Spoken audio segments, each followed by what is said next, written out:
Good morning. This is Dr. McDaniel coming from London, England today.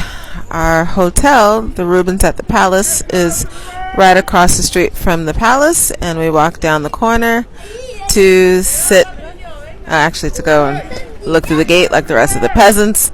And I'm going to stand here at this background, do the presentation for today.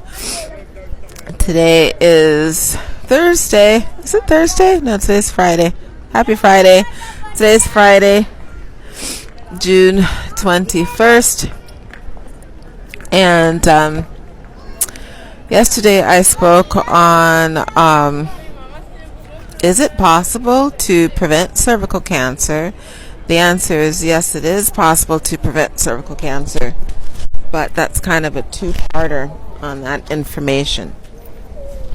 I had to videotape this morning. It can't come live simply because I'm going to walk around when I do it. I'm going to see this whole time. Simply because I don't have the Wi-Fi internet access while I'm talking out here in the UK. So I'm taping this morning and I will put it on the Facebook channel as soon as I get back to the hotel where I have Wi-Fi. So we were out here at a little after 9 o'clock this morning. It was pretty much empty. There were like maybe 10 other people with us. We went into St. James Park and then into Green Park. And of course an hour later, it's only 10:30 here. An hour later, it's packed. There's tons of people out here now. But oh well, that's the way the cookie crumbles, as they say. So yes, yesterday's presentation I gave at the beginning of the talk on whether or not it's possible to prevent cervical cancer, and the answer is yes, it is. But it's a bit of a two-parter because cervical cancer is a sexual infection. It's an infectious disease. It's caused by one or more of the human papillomaviruses, and the human papillomavirus, there are over 180 strains of HPV. The world's experts have divvied those 180 strains into the top 14 strains that are the most likely to cause cervical cancer if left to their own devices. And of those 14, 3 of them, 16, 18, and 45, are responsible for over 70% of the world's cervical cancers.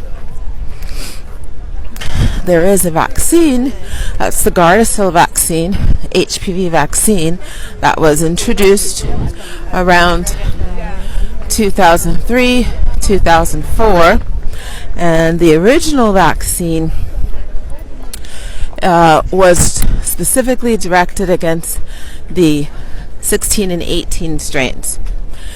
The subsequent vaccine includes 16, 18, 45, and altogether 9 of those 14 strains. So, of course, the take-home message is that the vaccine against HPV to prevent infection with HPV and subsequent sequelae or consequences of the virus, that vaccine, at best, will protect against 9 of the 14 strains.